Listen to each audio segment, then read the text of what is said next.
अस्सलामु अलैकुम वरहमतुल्लाहि वबरकातुहू। मैं तमाम अहले इस्लाम को और जामिया दारुल उलूम रहमानिया के तलबाए कराम को दिल की अता गहराइयों से खुशामदीद, वेलकम एंड अहलन व सहलन व मरहबा कहते हैं।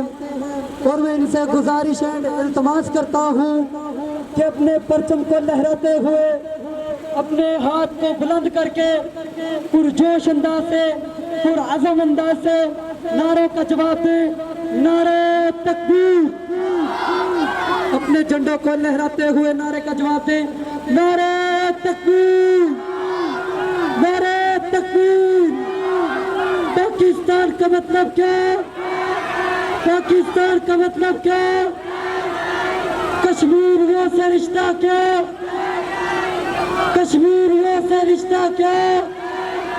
पाकिस्तान का निजाम क्या? मुझे है हुक्म अज़ा, मुझे है हुक्म अज़ा, मुझे है हुक्म अज़ा। पाकिस्तान, पाकिस्तान।